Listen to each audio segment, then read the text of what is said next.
Good morning students. कैसे हैं आप सभी? अच्छे हैं? मैं भी अच्छा हूं।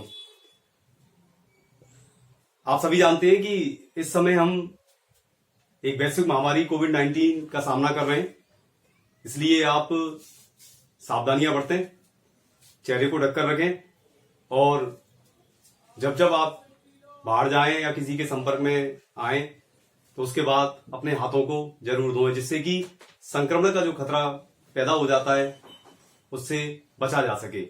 आप भी बचें और आसपास के लोगों को एज अ स्टूडेंट आप सभी चीजों को समझते हैं तो उनको भी सावधानी रखने के लिए जरूर कहें। मैंने आपका टॉपिक स्टार्ट करा दिया था एडवर्टीजमेंट, और उसमें मैंने सबसे पहले आपको मैट्रिमोनियल करा दिया था। मैट्रिमोनियल के बाद मेरा सेकंड जो उसका जो टॉपिक है वो है, आप देखें यहां पर ध्यान से, जॉब वैकेंसी अपॉइंटमेंट्स। एक्चुअली इस टॉपिक में क्या है कि जॉब वैकेंसी यानी कि नौकरी के लिए अप्लाई करना, इसके अलावा जो कोई भी संस्था है, स्कूल है, कॉलेज है, हॉस्पिटल है, होटल है, वो भी अपने यहाँ वैकेंसी खाली होने पर टाइम टू टाइम अखबार में अपना विज्ञापन निकाल देती हैं, और जो भी अप्लाई करना चाहे वो उस अखबार को देखकर ये जहां भी अप्लाई करना चाहे उसको वहां पर अप्लाई कर सकता है। तो बिल्कुल जनरल कंसेप्ट है, आराम से आप समझें, और जो जो पॉइंट्स मैं बताऊं उनको आप जरूर उस एडवर्टीजमेंट में लिखें जिसको आप अपनी नोटबुक में प्रिंट करेंगे। ठीक है, तो सबसे पहले आप देखें यहाँ पर जो जॉब वैकेंसी और अपॉइंटमेंट्स हैं उसको दो कैटेगरी में डिवाइड किया गया है। ठीक है, दो कैटेगरी कौन कौन सी है इसमें? एक तो है सिचुएशन वेकेंट, एक है सिचुएशन वांटेड। ठीक है, अब इसमें क्या अंतर है दोनों में? बहुत सारे बच्चे इसमें कंफ्यूज रहते हैं, बहुत ज्यादा परेशान रहते हैं, सर क्या अंतर है दोनों में? और अंतर करना बहुत ज्यादा जरूरी भी है, क्योंकि यदि आपने अंतर नहीं किया तो कहीं ना कहीं गलती हो जाएगी। समझे ध्यान से जरा, क्या अंतर है दोनों में? यदि सिचुएशन वेकेंट यदि आपको हेडिंग ऊपर रखना है, ठीक है, तो उसके अंदर क्या होगा, किस कंडीशन में हमें विज्ञापन निकलवाना होता है वो समझे। सबसे पहले देखिए जरा ध्यान से, किसी स्कूल, ऑफिस, होटल, हॉस्पिटल, जो भी कोई भी जगह हो, मैंने एटसेट्रा लगाया, वहां उसमें किसी पोस्ट के लिए दिया जाने वाला विज्ञापन, ये आपको ध्यान रखना है।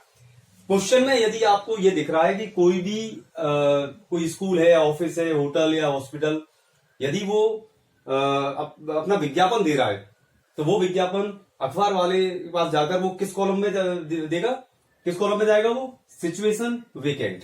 ठीक है, यहां पर देखें इस लाइन को ध्यान से, पोस्ट के लिए दिया जाने वाला विज्ञापन। ठीक है, अब विज्ञापन जो देगा वो उस विज्ञापन में वो अपनी रिक्वायरमेंट्स रखते हैं सबसे पहले, कि यदि स्कूल है तो स्कूल में किसी स्कूल में टीचर्स की आवश्यकता हो सकती है, ऑफिस में क्लर्क की आवश्यकता हो सकती है, अकाउंटेंट की आवश्यकता हो सकती है, होटल है, हॉस्पिटल है, रिसेप्शनिस्ट की जरूरत हो सकती है।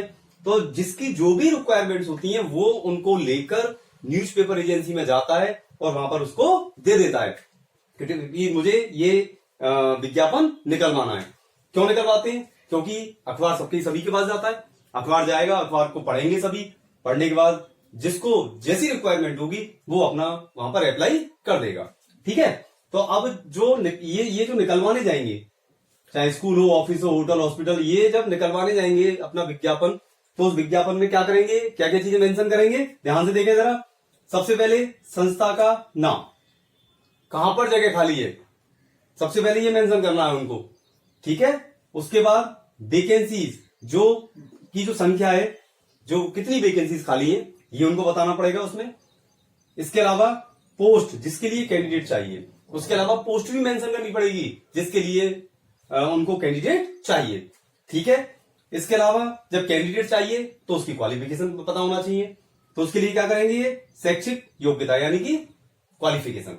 ठीक है, इसके अलावा क्वालिफिकेशन है तो इसके अलावा हर कोई चाहता है कि एक्सपीरियंस भी हो, तो एक्सपीरियंस के लिए क्या होगा, उसका कितने साल का अनुभव है, उस अनुभव की रिक्वायरमेंट जो निकलवा रहा है उसको जरूरत है। वो चाहता है कि जो मेरे यहाँ कैंडिडेट काम करने आए उसका एक्सपीरियंस कोई चाहेगा 5 साल हो, कोई चाहेगा 10 साल हो, जो भी रिक्वायरमेंट होती है उसके हिसाब से वो उसमें मेंशन कर देंगे। इसके अलावा वो ये भी चाहेंगे कि एज कितनी हो, कितनी एज का हमें कैंडिडेट चाहिए, और कैंडिडेट चाहिए तो वो मेल चाहिए या फीमेल चाहिए, वो भी उसके अंदर मेंशन करेंगे वो। इसके अलावा वो ये भी बता देंगे कि हम सैलरी कितनी देंगे उसको, पे स्केल, वो सैलरी भी बताएंगे, इसके लिए हम कितनी सैलरी आपको दे सकते हैं। इसके अलावा जो सिलेक्शन प्रोसीजर है, जिसको बोलते हैं हम नियुक्ति प्रक्रिया, सिलेक्शन प्रोसीजर का मतलब क्या होता है, कुछ रिटन एग्जाम लेते हैं, कुछ इंटरव्यूज लेते हैं, इसके हिसाब से उनको फाइनल करना होता है। इसको क्या बोलते हैं हम, सिलेक्शन प्रोसीजर, नियुक्ति प्रक्रिया। इसके बाद आइए आप जरा last date, interview date and time. अब जो भी वो निकालेंगे, जो भी विज्ञापन जाएगा, उसमें वो ये भी मेंशन करेंगे कि भाई लास्ट डेट कितनी है, कब तक आपको अप्लाई करना है, वो मेंशन कर देंगे। कैसे आपका सिलेक्शन होगा, इंटरव्यू का भी मेंशन कर देंगे। डेट एंड टाइम, डेट भी बता देंगे और टाइम भी बता देंगे कि आपको कितने बजे तक आपका इंटरव्यू होगा, जो भी प्रोसीजर वो रखेंगे वो उसमें मेंशन कर देंगे, वो क्वेश्चन से आपको पता चल जाएगा। इसके अलावा कॉन्टेक्ट नंबर, एड्रेस, जो भी कैंडिडेट जहां अप्लाई करेगा उसके लिए वो खुद अपने उसमें कॉलम में क्या दे देंगे, कॉन्टेक्ट नंबर और एड्रेस, जिससे कि जो कैंडिडेट है वो वहां पर संपर्क कर सके, फोन कर सके या फिर पर्सनली वहां पर जाकर मिल सके। तो ये किस कॉलम में जाएगा, सिचुएशन वेकेंट में। क्लियर हो गया, समझ आ गई बात। आगे चलें, सिचुएशन वांटेड। अब ये विज्ञापन निकल गया अखबार में, ठीक है, अखबार में जब विज्ञापन निकल गया, अब सभी ने पढ़ा उसको दूसरे दिन, ठीक है, दूसरे दिन जब वो अखबार में पढ़ा सभी ने, अब बहुत से लोग होते हैं जो अप्लाई करना चाहते हैं। अब वो जो अप्लाई करेगा, वो अप्लाई करने वाला जो कैंडिडेट होगा वो अपने बारे में जानकारी देगा कि मैं क्या हूं, मेरा एक्सपीरियंस कितना है, मुझे मेरी सैलरी मुझे कितनी चाहिए, ये सब कुछ वो उसके अंदर मेंशन करेगा। तो कौन कौन से पॉइंट्स आएंगे उसमें, ध्यान से देखें आप जरा। यदि कैंडिडेट अप्लाई करेगा, ठीक है, ये कॉलम कब आएगा, सिचुएशन वांटेड। सिचुएशन वांटेड का मतलब क्या हुआ कि मुझे यदि नौकरी चाहिए, मुझे यदि जॉब चाहिए, तो मैं जाऊंगा न्यूज़पेपर एजेंसी में और मैं इस तरीके से अपनी पूरी जानकारी उसको दे आऊंगा और वो सेकंड डे अखबार में आ जाएगी। अब जिसको भी जरूरत है वो मुझसे संपर्क कर लेगा, ठीक है। तो ये अच्छा, मेरा जो जाएगा वो किस कॉलम में जाएगा, वो जाएगा मेरा सिचुएशन वांटेड में, ठीक है। अब देखो मैंने यहां लिख दिया, यदि कैंडिडेट अप्लाई करेगा तो इस कॉलम में विज्ञापन उसको देना पड़ेगा। प्रोफेशन का नाम, वो किस पोस्ट के लिए अप्लाई कर रहा है वो बताएगा उसके अंदर, अपनी एजुकेशनल क्वालिफिकेशन वगैरह उसके अंदर मेंशन करेगा, एक्सपीरियंस बताएगा, अपना एज बताएगा, अपना वो जो अप्लाई करने वाला है वो मेल है या फीमेल है वो उसके अंदर बता देगा, नेशनैलिटी, राष्ट्रीयता इंडियन, वो बता देगा, एक्सपेक्टेड सैलरी, अब जो अप्लाई कर रहा है वो अपनी सैलरी बताएगा कि भाई मैं यदि आपके यहां काम करूंगा तो मुझे सैलरी इतनी चाहिए, ठीक है। वो अपना कॉन्टेक्ट नंबर और एड्रेस दे देगा कि जिस किसी को भी उससे कॉन्टेक्ट करना है, जो कोई भी उसको ये मानता है कि ये हमारे लिए सुटेबल कैंडिडेट है, तो वो चाहे वो स्कूल हो, चाहे वो ऑफिस हो, चाहे वो होटल हो, हॉस्पिटल हो, जो भी हो, वो उस कैंडिडेट से या तो संपर्क कर लेंगे मोबाइल पर या एड्रेस पर, जो भी जैसे भी वो संपर्क करना चाहेंगे उससे संपर्क कर लेंगे। यहां पर आप देख लीजिए जरा, इसको आपको अपनी नोटबुक में नोट कर लेना है, ठीक है ना। और इस पर बेस्ड जो क्वेश्चंस हैं वो अभी मैं आपको बता रहा हूं, ठीक है, इसको आप जब तक नोट कर लें। आइए अब क्वेश्चन देखें, देखिए जरा ध्यान से। Imagine you are the principal of HD school senior secondary school Alwar, ठीक है, यू आर अपने आप को मानना है, principal of HD senior secondary school Alwar, you want to appoint, आपको नियुक्त करना है, अ गेस्ट फैकल्टी, अब परमानेंट नहीं है, गेस्ट फैकल्टी, ठीक है, member, he must be MA English, आप क्वेश्चन से समझ गए होंगे, टीचर की रिक्वायरमेंट है, वो कैसा होना चाहिए, एमए इंग्लिश बीएड, ठीक है।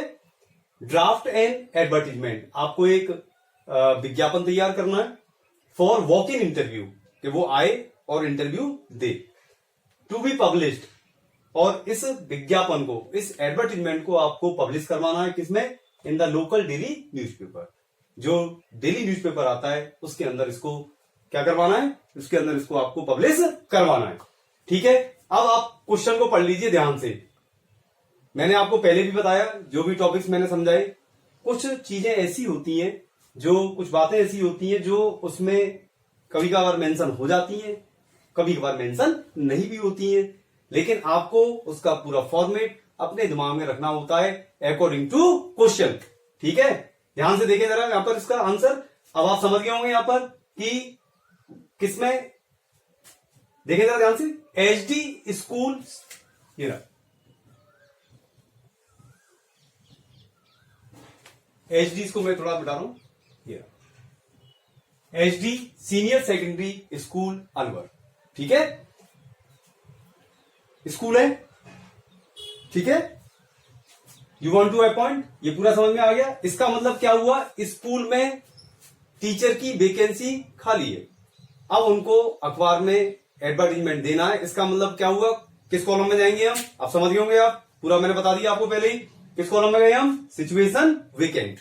ठीक है, सिचुएशन वेकेंट, यहां पर देखिए वेकेंट में पूरा समझा दिया था मैंने, कौन कौन सी चीजें आएंगी। ठीक है, अकॉर्डिंग टू क्वेश्चन कुछ चेंजेस हो सकते हैं अकॉर्डिंग टू क्वेश्चन। देखें जरा ध्यान से, रिक्वायर्ड आवश्यकता है, ये एचडी सीनियर सेकेंडरी स्कूल के जो प्रिंसिपल हैं वो प्रिंट करवा रहे हैं इसको कि मुझे, मेरी रिक्वायरमेंट क्या है। ठीक है, वो कह रहे हैं रिक्वायर्ड, मुझे आवश्यकता है, a lecturer in English, English के लेक्चरर की मुझे आवश्यकता है, अगेंस्ट लीव वैकेंसी, उनका जो परमानेंट टीचर है वो कहीं छुट्टी पर चला गया है, और फॉर अबाउट अ ईयर, कितने टाइम के लिए चाहिए, 1 साल के लिए, फॉर अबाउट अ ईयर, 1 साल के लिए उनको टीचर चाहिए। द कैंडिडेट, अब उनकी रिक्वायरमेंट सुनिए आप जरा, रिक्वायरमेंट क्या है, the candidate must be MA English, candidate MA English होना चाहिए, बीएड होना चाहिए। सैलरी उन्होंने बताई है कि हम 10,000 रुपए सैलरी उसको पर मंथ देंगे। प्लीज, उसने कहा कृपया करके आप कांटेक्ट करें, किसमें, वॉक इन इंटरव्यू, इंटरव्यू हमने रखे हुए, उसमें आप संपर्क करें हमसे। ऑन, यहां डेट आ जाएगी अकॉर्डिंग टू क्वेश्चन, जो भी डेट हो, आप जुलाई की डेट डाल सकते हैं, जो भी अकॉर्डिंग टू क्वेश्चन चले गए उसमें आप डेट मेंशन कर दें, इट डजंट मैटर। ठीक है, ये कोई विशेष वो नहीं है, ये अपने अकॉर्डिंग इसको हम मेंशन कर सकते हैं। फ्रॉम, टाइम बता दिया उन्होंने, 10 AM to 4 PM in the principal's office. जो भी कैंडिडेट आएगा उसको कहां पर संपर्क करना है, प्रिंसिपल के ऑफिस में आकर संपर्क करना है। ठीक है, प्रिंसिपल्स ऑफिस, नाम आ गया, एड्रेस दे दिया उन्होंने, यहां पर संपर्क करें। कॉन्टेक्ट, ये मोबाइल नंबर है जो कभी पूरा नहीं लिखा जाता, इसको हमने यहां पर मेंशन कर दिया है। अब देखिए, जो मैंने पॉइंट्स बताए थे उनको आप नोट करें, पॉइंट्स को नोट करने के बाद इसको नोट करें, फिर आप उस पर टिक करें कि इसमें कौन कौन सी चीजें ऐसी थी, कौन कौन सी बातें ऐसी थी जो उसमें बताई और इसमें आई और नहीं आई। ठीक है ना, ये आप इसके अंदर देखें ध्यान से, और अंडरलाइन कर लें जैसे मैंने किया हुआ अंडरलाइन। यहां पर देखें आप जरा, कौन कौन सी अंडरलाइन करना है। देखो, ये हमें क्वेश्चन में दिया गया था, ये देखिए जरा। ठीक है, ये आ गया, यहां पर टाइम आ गया। अब इसमें आप देख रहे हैं लेक्चरर चाहिए, यानी कि ऑटोमेटिकली ये कुछ बताना नहीं चाहते, यदि इनको कुछ अपने पर्सनली कोई चीज बतानी होती तो वो मेंशन कर देती क्वेश्चन में। इन्होंने डॉक्टर वो डायरेक्टली इन्होंने लेक्चरर मेंशन कर दिया है। ठीक है, अब आप देख लेना, जो भी वो हो, जो रिक्वायरमेंट है वो देखें आप जरा ध्यान से। ठीक है, आइए देखते हैं क्वेश्चन नंबर 2। देखें जरा ध्यान से, you are a electrical engineer in need of a job. ठीक है, क्या मानना है अपने आप को, electrical engineer in need of, जिसको तलाश है, अ जॉब, एक जॉब की तलाश है, इन और अराउंड जयपुर, जयपुर में या जयपुर के आसपास। Right N advertisement for publication, एक एडवर्टीजमेंट तैयार कीजिए, किसके लिए, पब्लिकेशन के लिए, जो न्यूज़पेपर में जाए, इन अ लोकल न्यूज़पेपर। ठीक है, लोकल न्यूज़पेपर में। क्वेश्चन को देखते ही आपकी समझ में आ गया होगा, यू आर।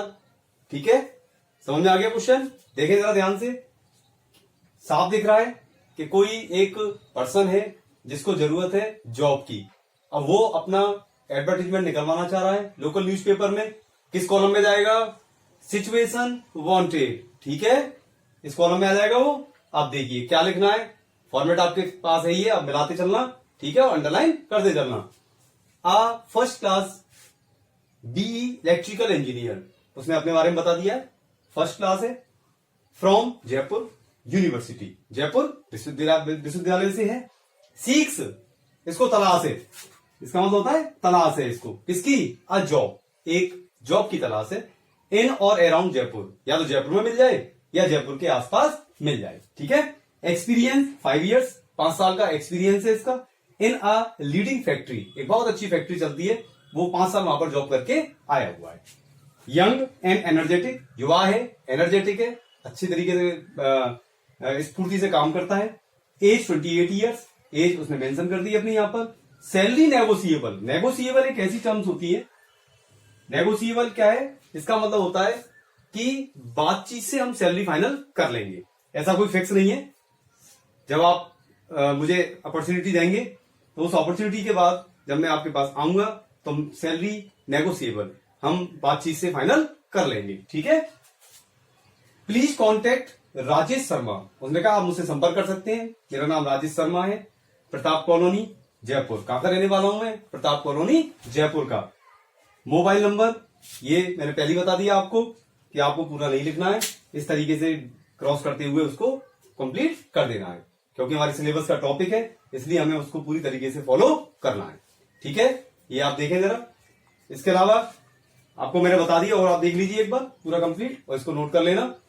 और मैं पहले भी आपको बता चुका हूं, आप मेरा जो वीडियो है इसको आप लाइक करें, ज्यादा से ज्यादा शेयर करें, जिससे कि हमारे और भी बच्चे इसका फायदा उठा सकें। सब्सक्राइब करें जिससे कि, और बेल आइकन बटन दबाएं, जिससे कि टाइम टू टाइम जो मेरे टॉपिक्स जो चल रहे हैं वो आपके नोटिफिकेशन उसका आपको मिल सके। घर पर रहें, स्वस्थ रहें। Thank you.